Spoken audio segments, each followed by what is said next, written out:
The stars were quiet. That was the first thing Commander Zale noticed when he stepped onto the bridge of his flagship. No human patrol ships, no warning signals, no noise on any frequency. Just silence. Deep, empty, perfect silence, stretching across the sector like a held breath. He smiled. Silence meant they were not ready. Zale was the supreme commander of the Vorkai Empire, the most powerful alien force in the known galaxy. His people had conquered 43 worlds in 300 years. They had burned cities on 6 different planets. They had made entire civilizations disappear from the history books. And now, after years of careful planning, after months of watching and waiting, the time had finally come for their greatest prize. Earth. He walked slowly to the front window of the bridge and looked out at the stars. Somewhere beyond those stars, on a small blue planet that humans called home, was the thing he wanted most: Fort Omega. The strongest military base humanity had ever built. A massive structure floating in orbit above the moon, built with the hardest materials known to science, protected by energy shields that could stop almost anything. Almost. "Commander," said Lieutenant Draven, the officer standing at the main control panel. "All ships are in position. We are ready." Zale did not turn around. He kept his eyes on the stars. "How many ships do we have?" he asked. 800 warships, sir. All armed, all fully powered." Zale nodded slowly. "And the humans? What do they have at Fort Omega right now?" Draven checked his screen. "Our intelligence reports say 200 defense ships, some ground soldiers, a few energy cannons, nothing that can stop us." Zale finally turned around. His eyes were cold and flat like 2 pieces of dark glass. "Then let's not waste any more time," he said. "Begin the attack." The first explosion lit up the sky like a second sun. Fort Omega was a beautiful structure. Even the humans who hated war had to admit that. It stretched 3 kilometers from one end to the other, built from thick, gray panels of reinforced metal, with towers and cannons pointing in every direction. At night, when the light of Earth's moon hit its surface, it looked almost peaceful, like a sleeping giant. It did not stay peaceful for long. 800 Vorkai warships came out of hyperspace at exactly the same moment, surrounding Fort Omega from every direction. The human defense systems lit up immediately. Alarms started screaming inside every corridor of the station. Soldiers ran to their positions. Pilots jumped into their fighters. Officers started shouting orders into their communication devices. But they were not ready. They could never have been ready for this. The Vorkai opened fire. Energy beams hit the outer shields of Fort Omega, and the whole structure shook like a toy. The shields held for 11 seconds. The human engineers had built them strong, and they should have been proud of that. But 11 seconds is not very long when 800 ships are firing at the same time. The shields broke. After that, everything happened very fast. The first explosion took out the main power tower on the north side. The lights across half the station went dark. The second explosion hit the docking bay where most of the human defense ships were waiting. And those ships never even got the chance to launch. The third explosion took out the communications center, which meant Fort Omega could no longer call for help. One by one, the pieces of the station started to fall apart. Inside the corridors, it was chaos. Soldiers ran through smoke and broken metal. Fire spread from one section to the next. The emergency systems were screaming, but nobody could hear them over the sound of the explosions. Men and women in uniform were helping each other to escape pods, to emergency exits, to anywhere that was not on fire. Captain Sarah Voss was running. She was 29 years old with short dark hair and a scar along her left jaw that she had earned in a training accident 3 years ago. She was not the most senior officer on Fort Omega. There were generals and admirals above her. But she was fast, and she was smart. And right now those 2 things were keeping her alive. She turned a corner and almost ran straight into a wall of fire. She stopped hard, her boots sliding on the metal floor, and took a different route. Around her, she could hear the sounds of Fort Omega dying. Metal bending, glass breaking, the deep, horrible groan of a structure that was never meant to make that sound. She was trying to reach the main control room, not because she thought she could save the station, She already knew the station could not be saved.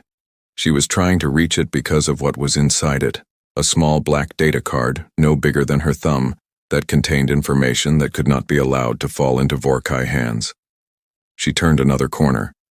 2 soldiers appeared from the smoke, running in the opposite direction. "Captain," one of them shouted, "we have to get to the escape pods. The station is breaking apart." "I know," Sarah said, not slowing down. "Go. I'll meet you there." She did not know if that was true. The control room door was locked. The explosion had damaged the electronic lock. Sarah pulled out a small tool from her belt and worked on it for 12 seconds that felt like 12 years. The door opened. She ran inside. The room was half destroyed. Screens were cracked or completely dark. The ceiling on one side had fallen in. But the main console was still there, still glowing faintly with emergency power, and Sarah went straight to it. She found the data card. She pulled it out and pushed it into her jacket pocket. Then the floor shook so hard that she fell. A sound came from above her, a deep, terrible cracking sound. And she looked up and saw the ceiling starting to come down. She did not stop to think. She ran for the door, got through it just as the ceiling collapsed behind her and kept running. She never stopped running until she reached an escape pod. There was only one left. She got inside, hit the launch button, and the pod fired away from Fort Omega just as the biggest explosion of all hit the station's power core. Sarah watched through the pod's small window as Fort Omega, the strongest military base humanity had ever built, broke apart and turned into fire. Commander Zale stood on the bridge of his flagship and watched his screens. Fort Omega was gone. Not damaged, not weakened. Gone. Completely destroyed. In less than 20 minutes, 800 Vorkai warships had ended the thing that humanity had spent 40 years building.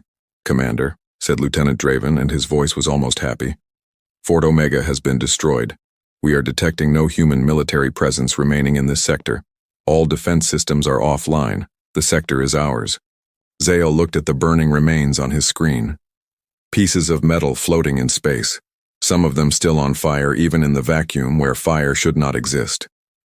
He had seen the destruction of many things in his career. He had ordered the destruction of many things.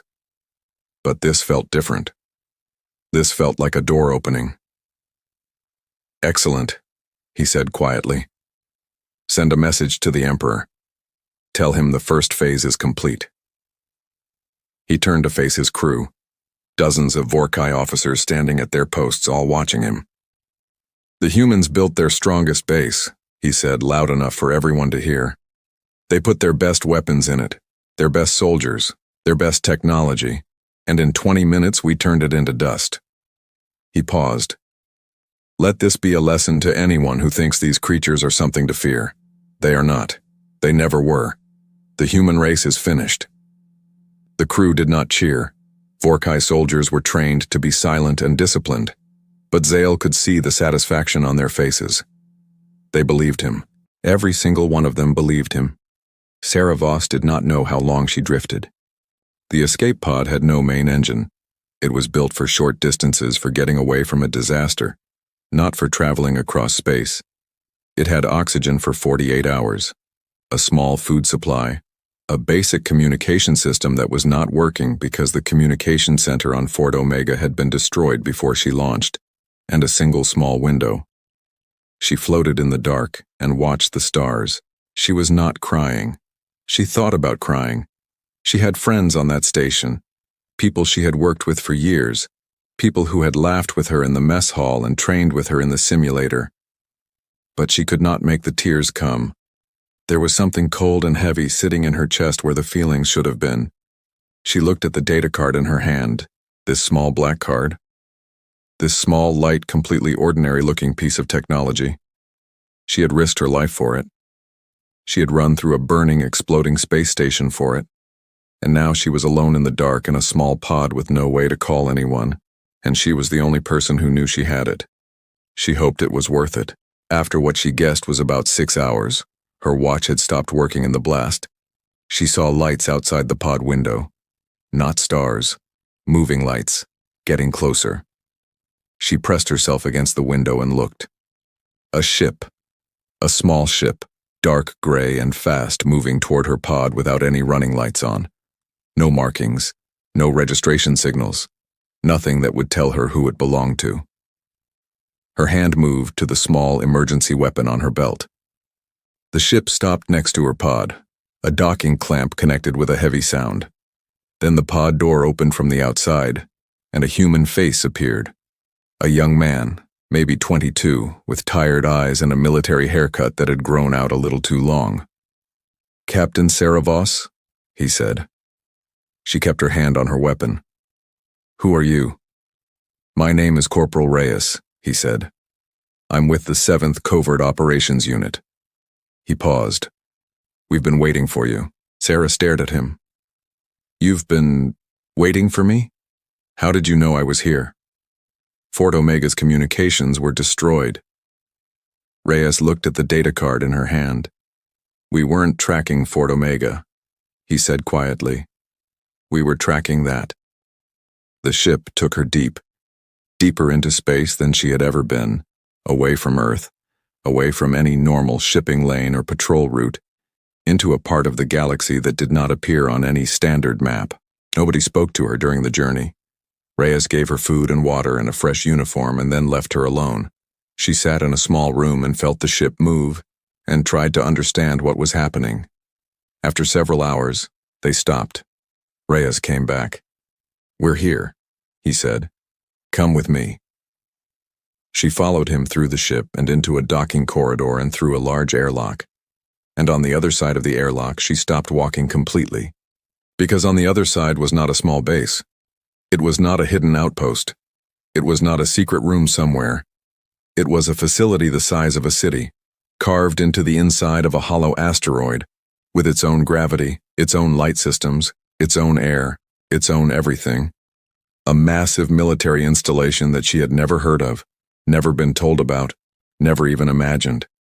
Hundreds of people moving around, equipment she did not recognize, machines she could not name, and at the center of it all, pointing toward massive doors at the far end of the asteroid, ships. Not 2 or 3 ships, not a squadron. Row after row after row of warships, each one dark and massive and silent, packed together so tightly that she could barely see where one ended and another began. She looked left, she looked right. She looked up toward the ceiling of the asteroid. Ships, everywhere. Ships, as far as she could see. A voice came from behind her. "Impressive, isn't it?" She turned. An old man stood there, maybe 70, with white hair and a straight back and eyes that had seen things she could not imagine. He was wearing a simple gray uniform with no rank markings. "Who are you?" she asked. Her voice was very quiet. "My name is Admiral Cross," he said. "I built this place, I built those ships, I have been building them for 32 years. He looked at the rows of warships with an expression she could not quite read. Nobody in the regular military knows this place exists, nobody in the government knows. Nobody except the people standing in this room right now. Sarah looked around at the facility again. "How many ships?" she asked. Admiral Cross looked at her. 500,000, he said. The words fell into the silence like stones into deep water. Sarah turned back to look at the rows of dark warships. 500,000. She could not picture a number that large. She could not picture what it would look like moving through space together. "The Vorkai just destroyed Fort Omega," the Admiral said. His voice was calm, almost gentle. "They think they won. They think humanity has nothing left." He paused. "They are wrong." He started walking toward the ships. Sarah followed without deciding to. "These ships have been waiting for one specific situation," Cross said as they walked. "A situation where the enemy becomes so confident that they stop looking. A situation where they believe the fight is already over." He stopped and looked at her. "They believe that right now. As of today, somewhere deep in the facility, a low rumble started. The sound of engines, of power systems waking up, of something very large beginning to move. Sarah felt it in her chest more than she heard it with her ears. "What happens now?" she asked. Admiral Cross looked at the doors at the far end of the asteroid, the massive doors that, she now understood, opened into space. Now, he said quietly, we remind them what humans are, and somewhere on the other side of the galaxy, in the empty space where Fort Omega used to be, Commander Zale was laughing, telling his crew that the humans were finished, that the war was already won, that there was nothing left to fear. He did not yet know what he had started. He did not yet know what was coming. The Vorkai patrol ship Endless Victory was one of the fastest ships in the Empire. It had 12 crew members, 4 long-range scanners, and enough firepower to destroy a small moon. It had been on patrol duty for 6 weeks, moving slowly through the outer edges of human space, looking for anything interesting. So far, it had found nothing interesting. Just empty space, dead stars, and the occasional piece of rock floating in the dark. Pilot Sen was bored. He had been bored for 6 weeks. He sat in his chair at the front of the bridge, his chin resting on his hand, watching the scanner screen show him the same thing it always showed him. Nothing. Empty space. More nothing. Another 3 hours before we reach the checkpoint, said Navigator Vex from the seat beside him. Sen groaned quietly. 3 hours. You could sleep. I slept for 9 hours yesterday. Then sleep again. Sen did not answer. He stared at the scanner screen. He thought about food. He thought about home. He thought about how much he wanted this patrol assignment to end. Then the scanner screen changed. Sen sat up straight. He blinked. He looked closer. He pressed the zoom button on his console, pulling in the image, making it larger, making it clearer. It did not get clearer. It got worse. Vex, he said. His voice came out strange, too quiet, too flat, the voice of someone who is looking at something their brain cannot process properly. What? Look at my screen. Vex leaned over, looked, said nothing for 4 seconds. That is a glitch, Vex said finally. The scanner is broken. I ran a diagnostic 3 minutes ago. The scanner is working perfectly. Another silence. The scanner screen was showing them signals. Not one signal, not 10, not 100. The screen was filled, completely, edge to edge, top to bottom, with thousands upon thousands of contact signals, all moving in the same direction, all at the same speed, all in perfect formation. The scanner could not even count them properly. The number on the screen kept changing as the system tried to process what it was seeing. It finally settled on a number. 500,000. That is not possible, Vex said. I know. No fleet is that large.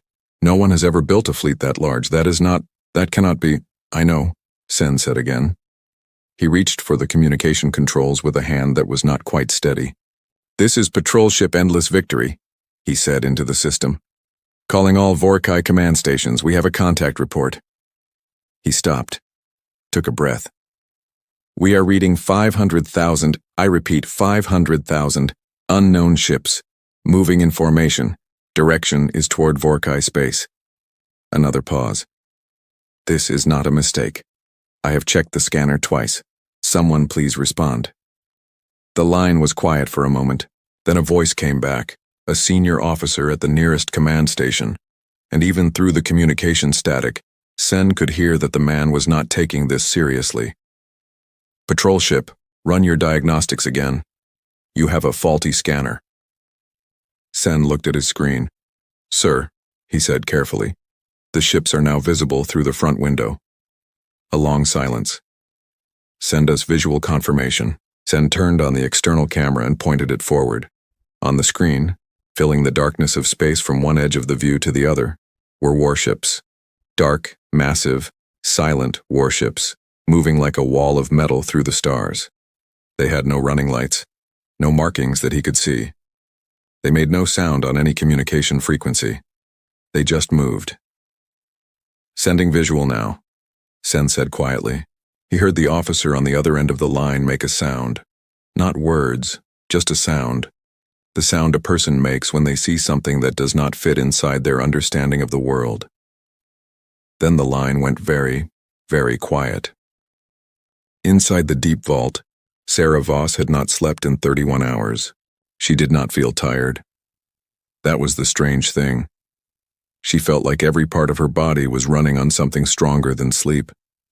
Something sharp and electric that lived behind her eyes and kept her moving, kept her thinking, kept her watching the screens in front of her. Admiral Cross had given her a position on the command bridge of the facility, not because she had asked for it, because she had the data card. And the data card, she now understood, was not just information. It was a key. A very specific, very important key that the people in this facility had been waiting for. She held it now, standing at the main console, watching the screens. 500,000 warships were moving through space on every screen in front of her, organized into sections. Each section with its own commander. Each commander reporting to a central system that fed all information back to the deep vault. The scale of it was still something she could not fully hold in her head. Every time she tried to think about the number, 500,000, her brain just gave up and replaced it with the word many. Very, very many. "Fleet is at full speed," said Commander Yates, the officer standing at the panel to her left. He was a large, quiet man who spoke in short sentences and never seemed surprised by anything. "All sections reporting ready. No mechanical issues. No communication failures." "How long until they reach the first Vorkai defense line?" Sarah asked. 14 hours. She nodded. 14 hours. She turned to look at Admiral Cross, who was standing slightly behind her, hands behind his back, watching the same screens with that same unreadable expression he always seemed to have. "They know we're coming," she said. It was not a question. "They know something is coming," Cross said. "They don't know what it is yet." He paused. "By the time they understand what they're looking at, it will be too late to prepare for it." Sarah turned back to the screens. She thought about Fort Omega. She thought about the sound it made when it started to break apart. She thought about the faces of the soldiers who had run past her in the corridors, running for escape pods, running for exits, running for their lives. She pressed her hand flat against the console. 14 hours, she thought. The Vorkai first defense line was called the Iron Wall. It was not a wall exactly. It was a line of 40 heavy warships spread across a section of space that served as the main entrance into Vorkai territory. The ships were connected by a network of communication relays and early warning scanners, and between them they had enough firepower to stop most threats before they got anywhere near Vorkai home planets. Admiral Gorak commanded the Iron Wall. He had commanded it for 11 years. In 11 years, nothing had ever come through that he could not handle. He was standing on the bridge of his flagship when the reports started coming in from the patrol ships. He read the first report. He put it down. He picked it up again and read it a second time. 500,000 ships. He called his communications officer. "Get me visual confirmation from every patrol ship in that sector." The confirmations came in one after another. Every screen on his bridge was showing the same thing. A wall of dark warships, moving through space in perfect formation, heading directly for the Iron Wall. Gorak stood very still for a long time. He had fought humans before. Small skirmishes, border disputes, the kind of fighting that happened at the edges of empire where no one was really paying attention. He had always found humans to be predictable, emotional. They fought hard when they were angry and fell apart when they were scared.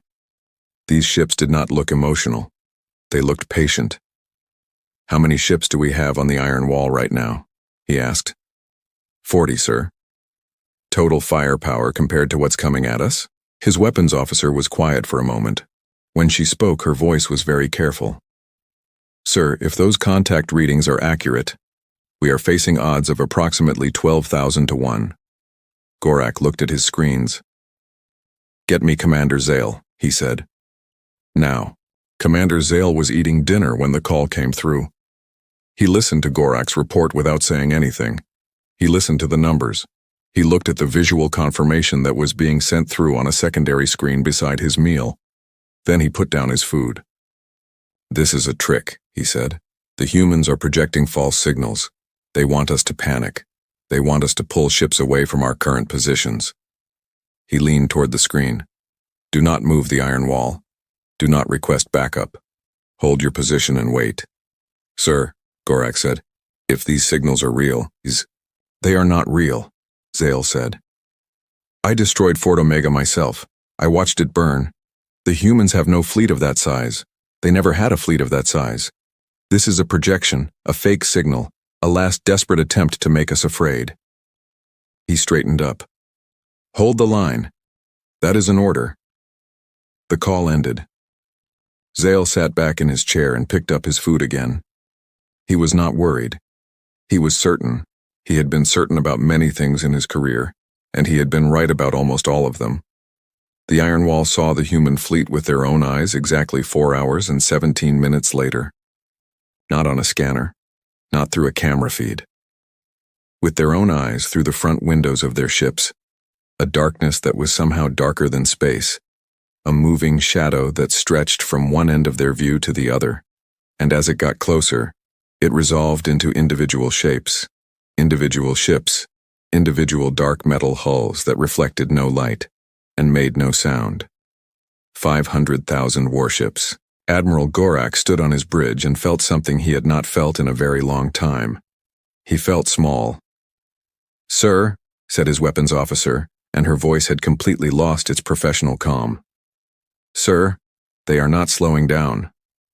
I can see that. Do we open fire? Gorak looked at the wall of ships filling every screen, every window, every camera feed on his entire flagship. He thought about Zale's order. He thought about the word hold. He thought about 40 ships against 500,000. Open fire, he said, because there was nothing else to say. Because standing still and doing nothing while something that large came toward you was simply not something his brain would allow. The Iron Wall opened fire. 40 Vorkai warships, each one a serious piece of military technology, each one carrying weapons that could crack a small moon. They fired everything they had at the front edge of the approaching human fleet. The explosions were bright and large and impressive. They did almost nothing. The human fleet did not slow down. It did not change formation.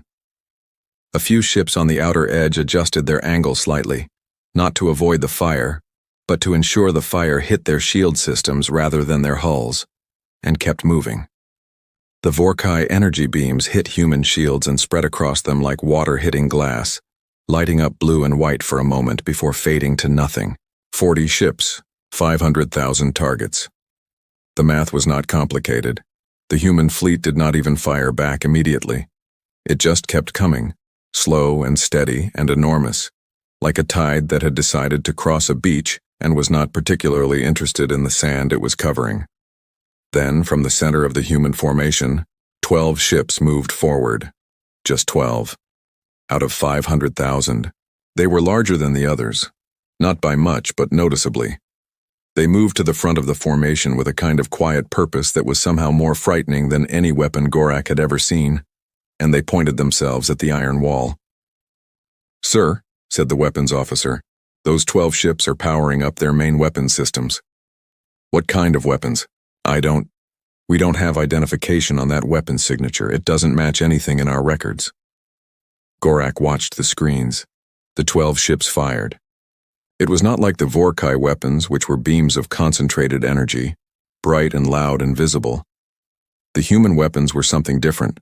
Pulses, quiet and dark, that moved through space almost too fast to see and hit the Iron Wall ships before the Vorkai targeting systems could even register them. 8 of Gorak's 40 ships were gone in the first 4 seconds. Not damaged, not disabled. Gone. As if they had simply stopped existing. Gorak grabbed the arms of his command chair. All ships, evasive maneuvers, he shouted. But there was nowhere to maneuver to. The human fleet covered too much space. There was no direction that did not have human ships in it. The 12 vessels fired again. 11 more Vorkai ships disappeared. In the deep vault, Sarah Voss watched the battle on her screens and felt something complicated move through her. Something that was not quite satisfaction and not quite grief, but lived somewhere between the two. Iron Wall is breaking, said Commander Yates beside her. They're running. The remaining Vorkai ships on the Iron Wall turned and fled.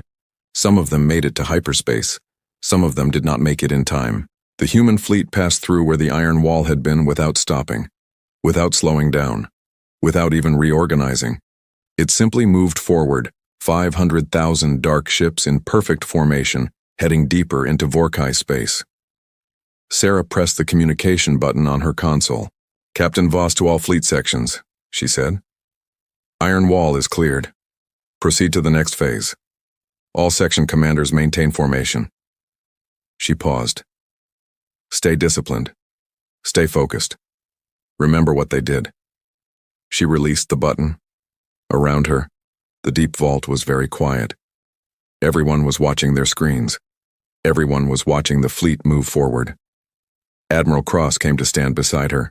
"Gorak will report to Zale now," he said quietly. "Zale will finally understand that this is not a trick." "What will he do?" Sarah asked. Cross was quiet for a moment. "He will send his best weapon," he said. "The planet killer ship, the Eternal Darkness." He looked at her. "It is 3 times the size of anything we have in the fleet. It has destroyed 4 human colonies in the past decade. Zale is very proud of it." Sarah looked at the screens, at the fleet, at 500,000 ships moving through the dark. "Let him send it," she said. Something moved at the back of her eyes. Not anger, not fear, but something harder than both of those things. Something that had been sitting in her chest since she watched Fort Omega break apart through the window of an escape pod. "We brought the right weapon for that too," she said. On the other side of the galaxy, in his private quarters on his flagship, Commander Zale was looking at Admiral Gorak's battle report. His dinner was cold. He had not touched it. He read the report a second time. He read the numbers.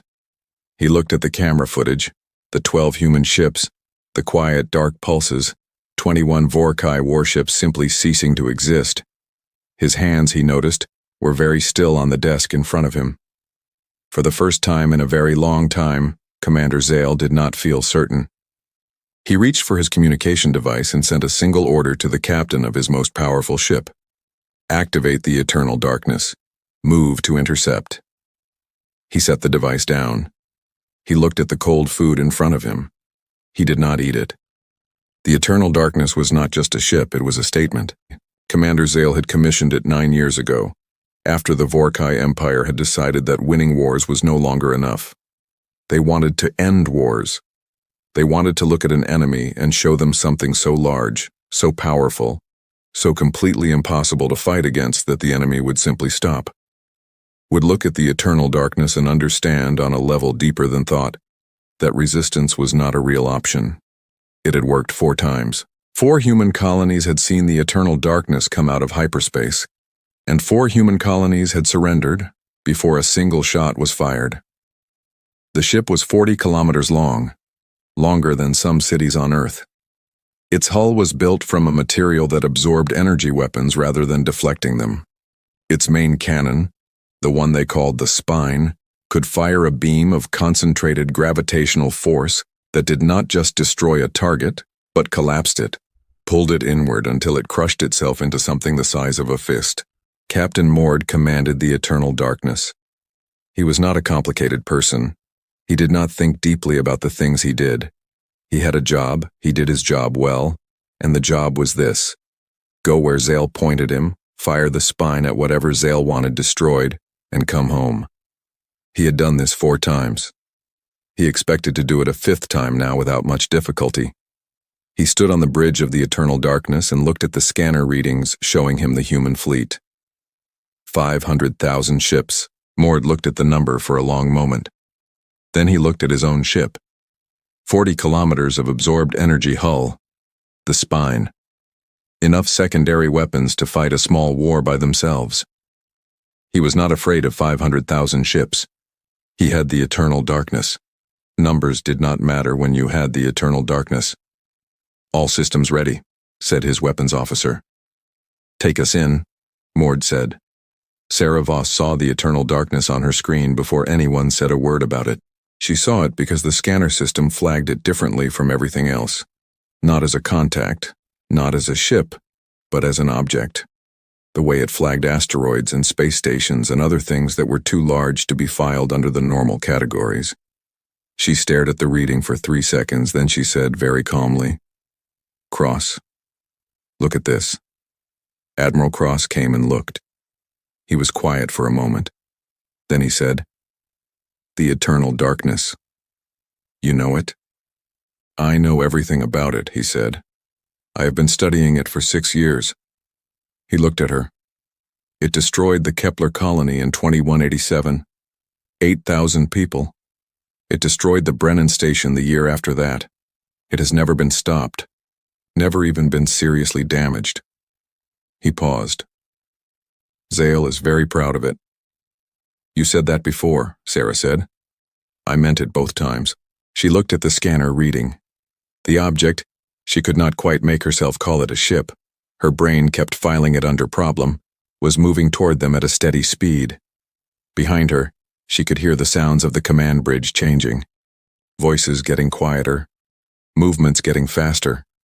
People who had been calm for the past several hours were now sitting up straighter, checking their screens twice, doing the mental math that everyone does when something very large is coming toward them.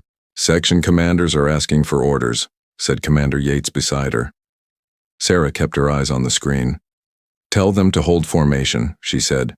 "Nobody fires. Nobody moves. We wait. The eternal darkness is going to be in firing range in approximately 12 minutes. I know. Its main weapon. I know what its main weapon does," Sarah said. Quiet. Flat. "Tell them to hold." Yates relayed the order. Sarah turned to Admiral Cross. "The Omega ships," she said. "Are they ready?" Cross nodded slowly. "They have been ready for 32 years. Captain Mord watched the human fleet on his screens and felt something he recognized as mild irritation. They were not running. Every other enemy he had ever faced with the eternal darkness had done one of two things. They had either surrendered immediately, or they had broken formation and tried to scatter. Scattering never worked, because the spine could track moving targets as easily as stationary ones, but at least it showed that they understood the situation. These humans were not running, they were not scattering. They were holding their formation, all 500,000 ships, sitting in space like they were waiting for a bus, and doing absolutely nothing. "They must not understand what they're looking at," said his weapons officer. "Then we'll show them," Mord said. "Charge the spine." The sound of the spine charging was something that Mord had always found satisfying. It started deep in the ship, a low vibration that you felt in your feet before you heard it with your ears, and it built slowly, a growing hum that rose in pitch over about 40 seconds until the whole ship was trembling with it. Every time he heard it, Mord thought, "This is what power sounds like." "Spine at full charge," said the weapons officer. "Pick a target," Mord said. "Front edge of the human formation. Make it count." The eternal darkness fired. The spine's beam was invisible. Gravitational force had no color, but its effect was not invisible. A section of the human front line simply crunched. 30 ships, pulled inward by a force that overwhelmed every structural material known to science, collapsed into themselves in about 2 seconds and then disappeared, compressed into objects smaller than a human fist, which then floated in space looking like nothing at all. 30 ships. Gone. Mord waited for the human fleet to break. It did not break. It did not move. "They're still holding formation," said his navigator, and there was something uncertain in her voice now. "Fire again," Mord said. The spine charged. Fired. Another section of the human front line collapsed and disappeared, and the human fleet still did not move. On the Deep Vault's command bridge, Sarah watched 30 more ships disappear from her screens and pressed her hands flat on the console in front of her. 60 ships. The eternal darkness had killed 60 ships in 2 shots, out of 500,000. She thought, "It does not know that those numbers do not hurt us the way it expects them to." She thought, "It is waiting for us to panic." She turned to Yates. "Bring the Omega ships forward." Yates spoke into his headset. On the screens, 12 ships moved. They came from deep inside the human formation, working their way through the rows of warships to the front, moving with a speed and precision that was very different from the steady, patient movement of the main fleet. These 12 ships moved like they knew exactly where they were going, and exactly what they were going to do when they got there. They were not the largest ships in the human fleet.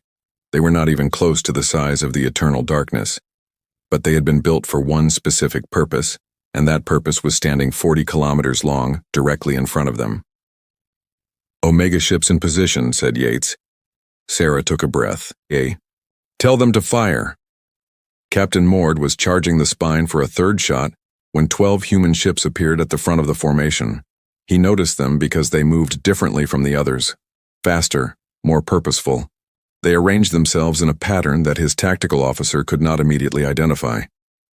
"What are they doing?" Mord asked. "Unknown, sir. The formation they're taking is not in any human military manual we have on record." Mord watched the 12 ships settle into their positions. Then they fired. He did not know what the weapon was. His scanner system could not identify it. It did not look like anything. No beam, no pulse, no visible effect at all. He looked at his screens and thought for one moment that the 12 ships had malfunctioned, that they had fired something that simply had not worked.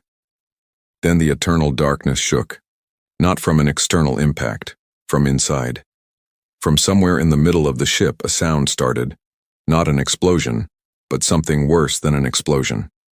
A structural sound, the sound of something that was built to be permanent, suddenly deciding that it was not. "Report," Mord shouted.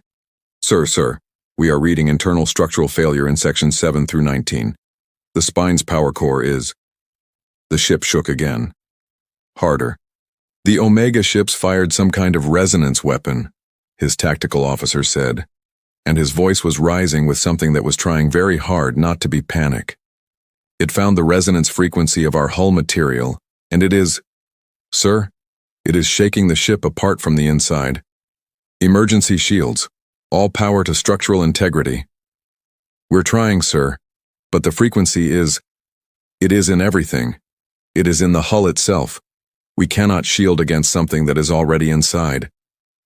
The lights on the bridge went out. The emergency lights came on, red, dim, casting everything in the color of something gone wrong.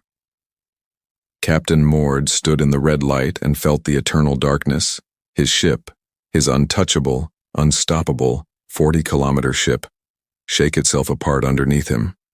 It took 3 minutes and 44 seconds. At the end of those 3 minutes and 44 seconds, the Eternal Darkness was not a ship anymore. It was a debris field. 40 kilometers of the most advanced Vorkai military technology ever built, and it had taken 12 human ships less than 4 minutes to reduce it to floating pieces of metal. In the deep vault, nobody cheered. They just watched the screens. Sarah Voss looked at the place on her scanner where the Eternal Darkness had been, and then she looked at the rest of the Vorkai space that stretched out ahead of the fleet, and she said nothing for a long moment. Then she said, "Move the fleet forward. Next phase." What happened in the following 6 hours changed the shape of the war completely. The human fleet moved through Vorkai space like a hand moving through water. Steady, unstoppable. Not in a hurry, but not slow either. Every Vorkai defense position they reached, they dismantled. Not destroyed, dismantled. Taken apart piece by piece, with precision and patience, leaving behind disabled ships rather than destroyed ones wherever possible. Sarah had given that order specifically. They were not here to kill everyone. They were here to make a point. The point was being made. Vorkai commanders across the sector were sending messages to each other in a panic, pulling ships from border positions and patrol routes to try to form new defense lines. And the new defense lines were failing because there was simply not enough time to organize properly. The human fleet was moving too fast. The Vorkai military, which had spent years believing it was the most powerful force in the galaxy, was discovering what it felt like to be completely outpaced.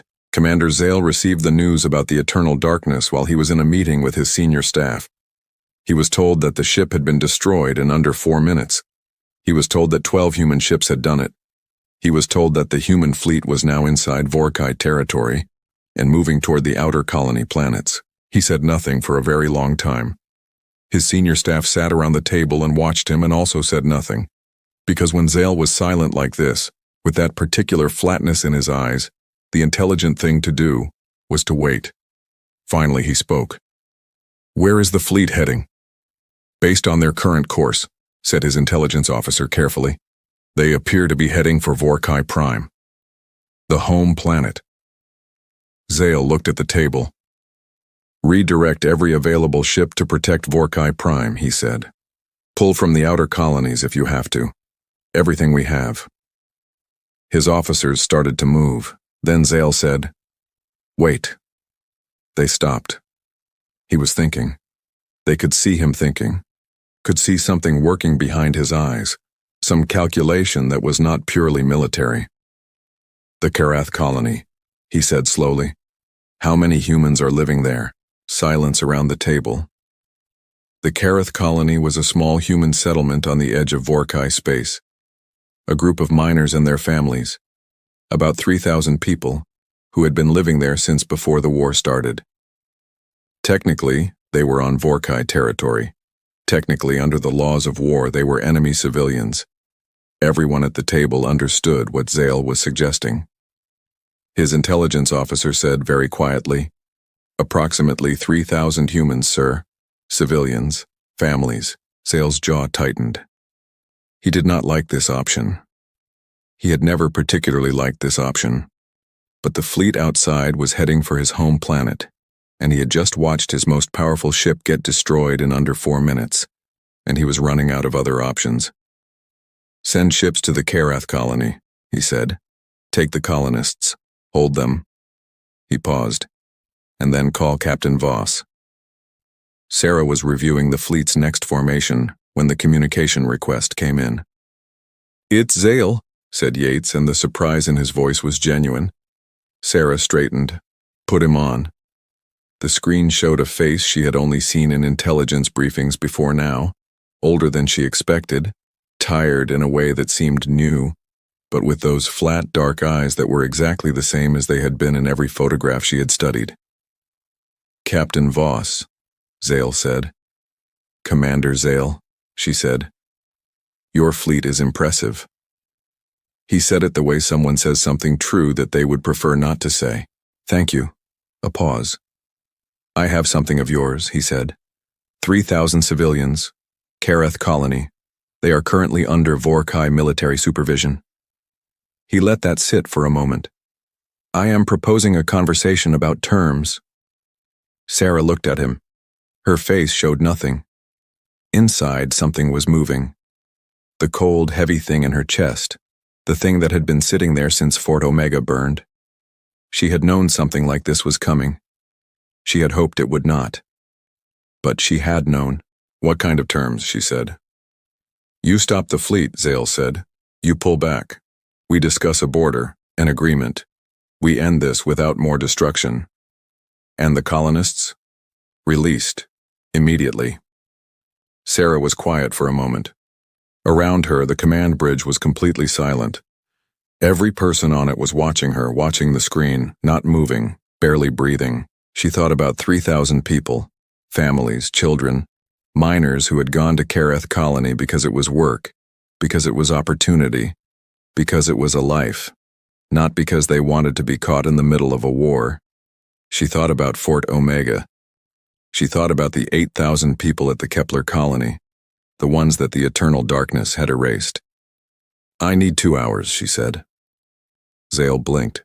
That was not the answer he had expected. 2 hours for what? "To think," Sarah said simply. "I will contact you." She cut the communication. The bridge stayed silent for another moment. Then Admiral Cross, standing behind her, said quietly, "He is buying time." "I know," Sarah said. "He wants us to stop the fleet while he reorganizes his defenses." "I know. So what are you thinking?" Sarah looked at the screens. At the fleet. At 500,000 ships waiting for her next order.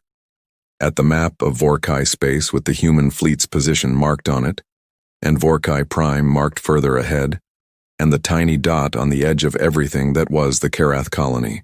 "I'm thinking," she said, "that 3,000 people are not going to be enough to stop this fleet." She paused.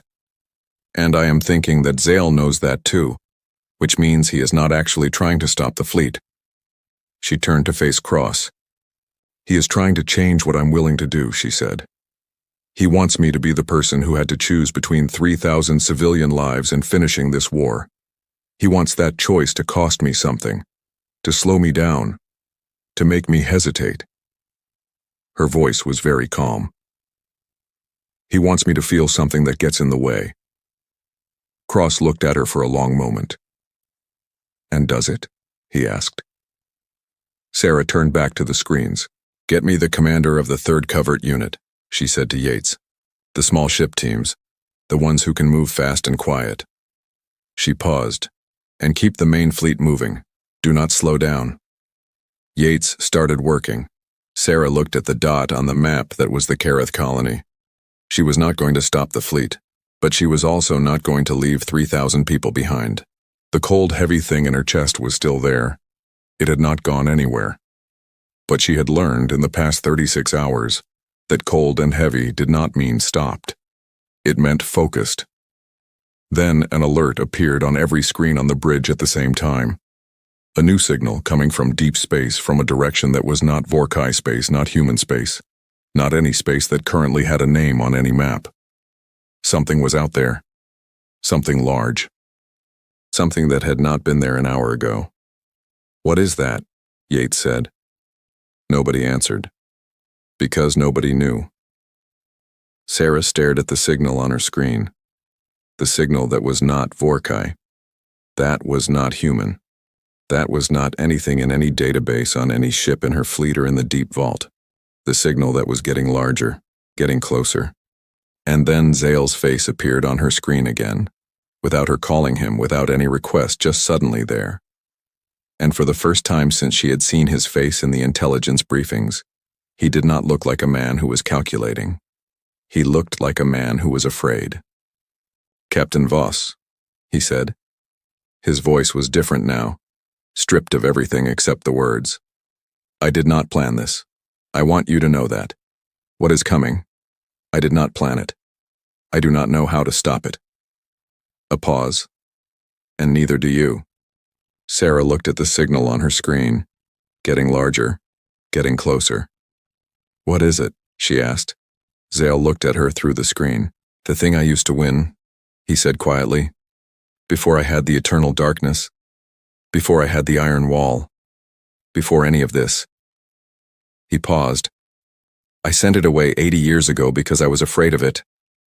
I sent it into deep space and I told myself it would never come back.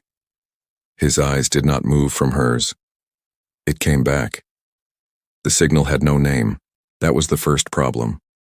Every object in space had a signature, a specific pattern of energy, radiation, or movement that scanners could read and identify. Stars had signatures. Planets had signatures. Ships had signatures. Even debris fields and dead satellites had signatures that matched something in some database somewhere. This signal matched nothing. In the Deep Vault, 3 separate teams of analysts ran the reading through every database they had. Military records, scientific archives, historical logs going back 200 years. They ran it through alien databases that humanity had captured during border conflicts. They ran it through theoretical models that had never been tested against real data. Nothing. Whatever was coming toward them from the deep dark of space, nobody had ever seen it before. Nobody had ever recorded it. Nobody had ever named it because nobody had ever known it existed. Nobody except Zale. Sarah Voss stood at her console and looked at the signal growing on her screen, and felt something she had not felt since she was running through the burning corridors of Fort Omega. Not fear exactly. Something adjacent to fear. The feeling of standing at the edge of something and not being able to see the bottom. Talk to me, she said to her analysts. Anything, size, speed, composition, give me something. The lead analyst, a young woman named Dr. Okafor who had been awake for 20 hours and looked it, turned from her screen with an expression that Sarah did not like. Size is the problem, Okafor said. The scanner keeps giving us different readings. It is either very large and close, or impossibly large and far away, and we cannot determine which, because the signal is doing something our instruments are not designed to measure. She paused. What we can tell you is that it is accelerating. It was moving slowly an hour ago. It is moving faster now, and it is moving toward us. Toward the fleet specifically? Okafor hesitated. Toward everything. Toward this entire region of space. It does not appear to be targeting us. It appears to be... She looked for the word. Returning. Sarah looked at her screens. Returning. She thought about what Zale had said. I sent it away 80 years ago. Not destroyed. Not stopped. Sent away. Like something you put in a room and lock the door on because you cannot deal with it yet. 80 years ago.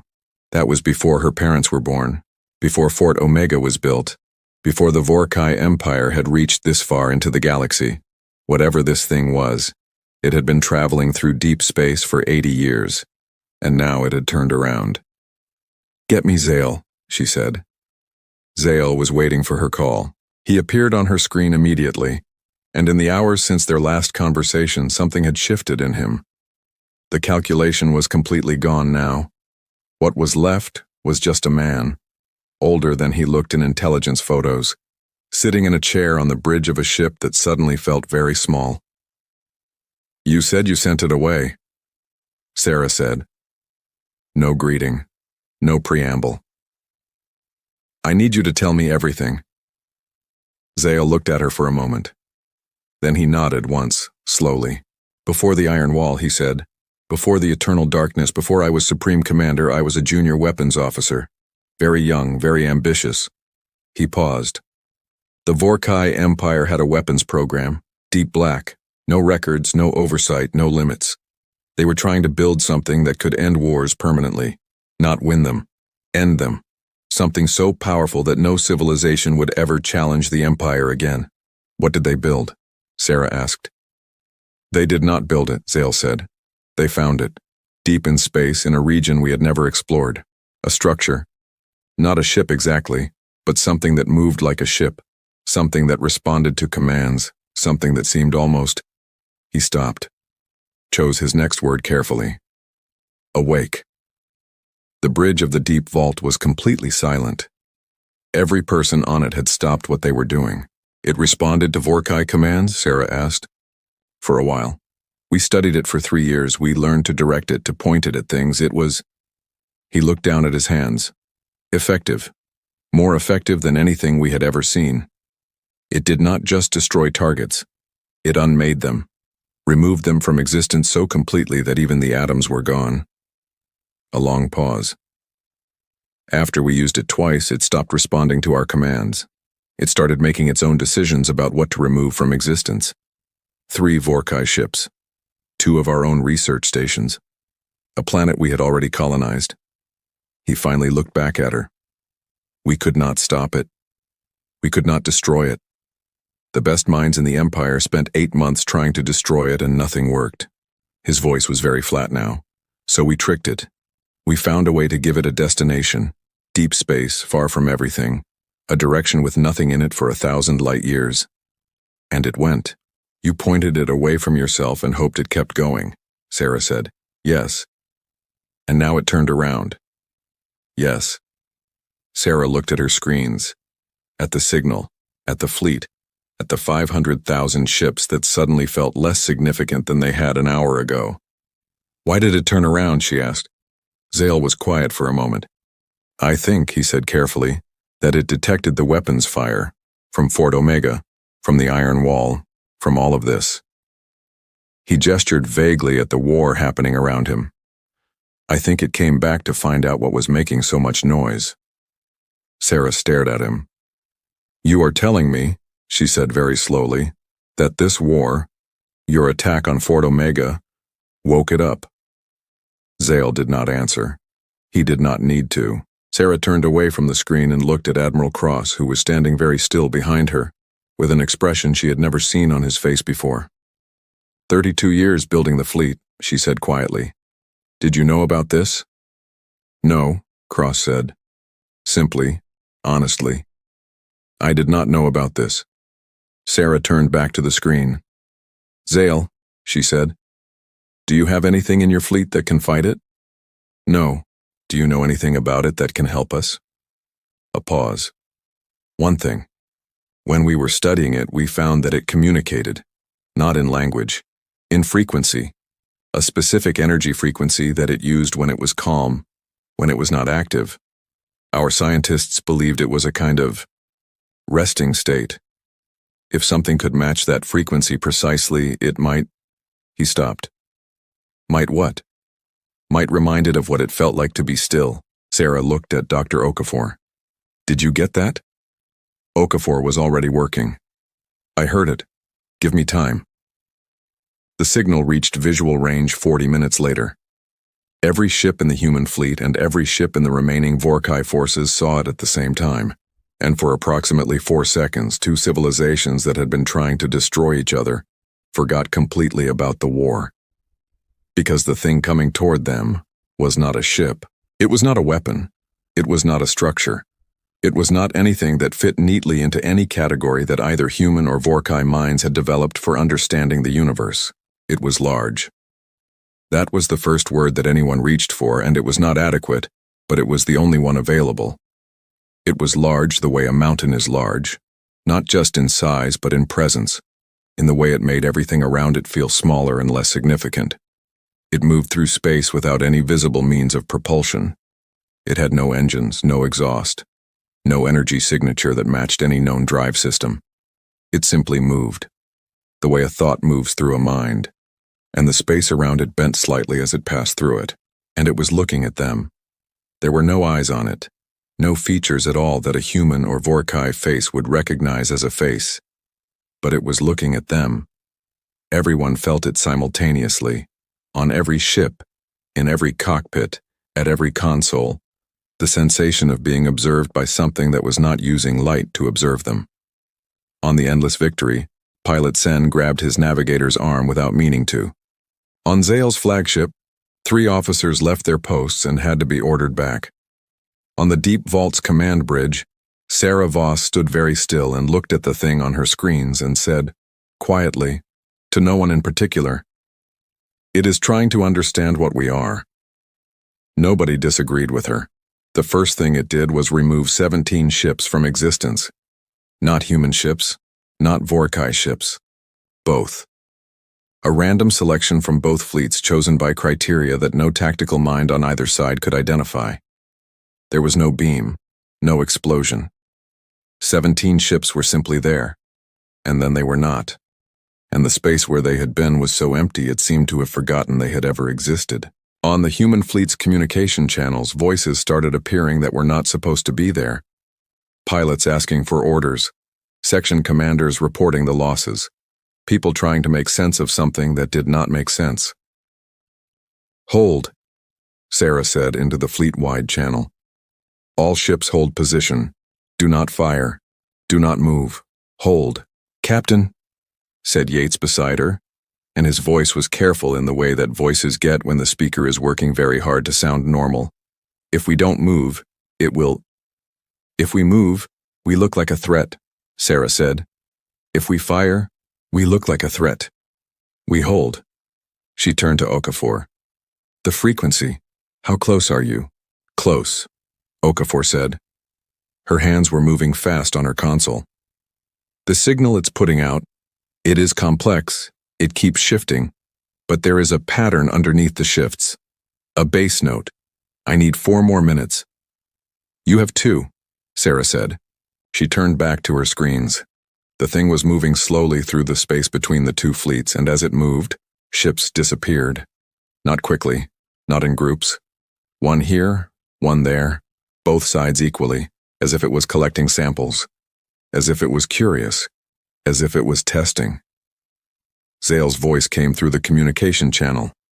"Voss, my ships are going to break formation. I cannot hold them much longer." "Hold them," she said.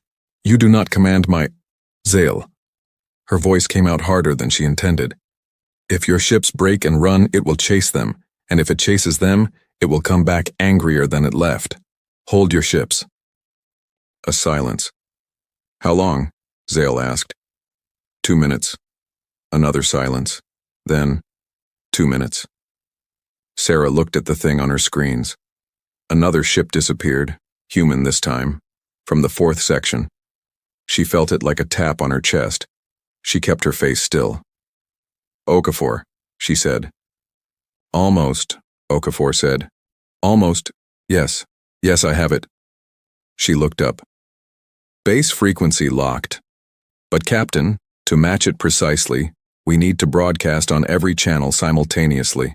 Every ship in both fleets. The combined signal needs to be large enough to reach it. Sarah looked at her screens. At the two fleets, at 500,000 human warships, and however many Vorkai ships were still operational, she opened a channel to Zale. I need your ships to broadcast a frequency on my signal, she said. All of them. Everything you have left. A pause. You want me to have my ships do something on your command? Yes. And if I say no, then we both keep losing ships until there are no ships left to lose. She paused. Zale, I watched Fort Omega burn. I watched it from an escape pod while I was the only person on it. I am not asking you to be my friend. I am asking you to survive. The longest silence yet. Then Zale said, Send me the frequency. What happened next lasted exactly 11 seconds. On Sarah's signal, every human ship and every remaining Vorkai ship broadcast the frequency simultaneously. A single sustained note, a specific vibration in a specific range, pushing outward through space from thousands of sources at once. Alone, each ship's broadcast would have been too small. Together, they were something different. Together, they filled the space around the thing with a sound it recognized, the sound of being still. The thing stopped moving. The disappearances stopped. For 11 seconds, the thing was completely motionless, suspended in space between two fleets, surrounded by the frequency of its own resting state, and something in it that had been active and curious and dangerous slowly became something else. Became quiet. On the 12th second, it began to move again. But differently. Not toward the fleets, not toward any planet or station or target. It turned, slowly, with a kind of deliberateness that made Sarah think, for one strange moment, of a person who has been interrupted and is deciding to go back to what they were doing before. And it moved away, back into deep space, back toward the dark. Getting smaller on the screens, getting further, the signal decreasing in strength, the scanner numbers changing in the right direction for the first time, going, gone. The communication channels were silent for almost a full minute. Then Pilot Sen, on the Vorkai patrol ship Endless Victory, said into his open channel to nobody in particular, What just happened? It was not really a question. Nobody answered it. On the Deep Vault's command bridge, Sarah Voss stood at her console and looked at the empty space on her screens where the thing had been, and she breathed. Just breathed, for a moment, the way you breathe when something that was sitting on your chest has been lifted off. Admiral Cross came to stand beside her. It worked, he said. It worked, she agreed. I did not know if it would work. Neither did I. They stood together for a moment, looking at the screens. Then Zale's face appeared. He looked older than he had an hour ago. Not tired exactly. Something else. The look of a man who has been shown something about himself that he would have preferred not to see. The colonists at Karath, Sarah said before he could speak. Release them. Zale nodded. Just once. Already done. A pause. Voss. What happens now? Sarah looked at him. She thought about Fort Omega. She thought about the 8,000 people at the Kepler colony.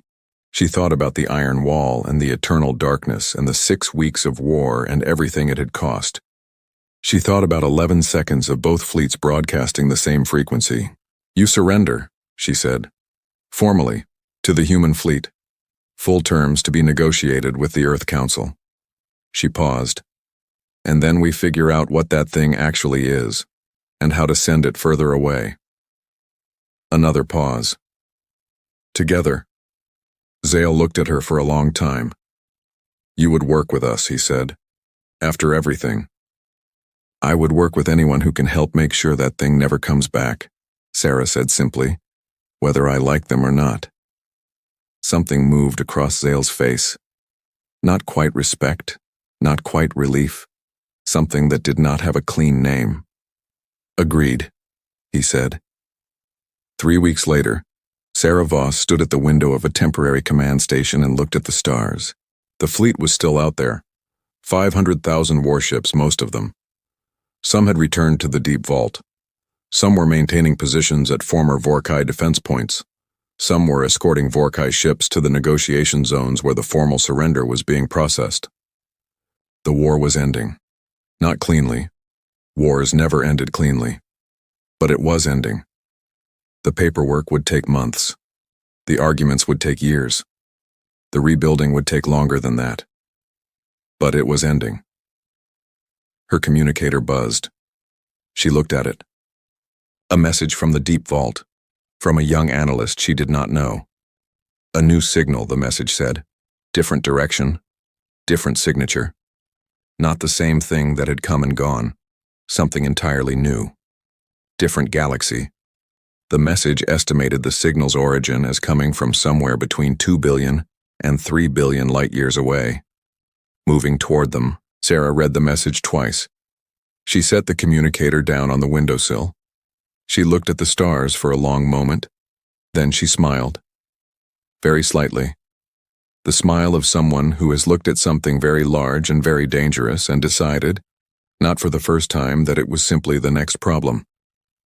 She picked up the communicator. She opened a channel to Fleet Command.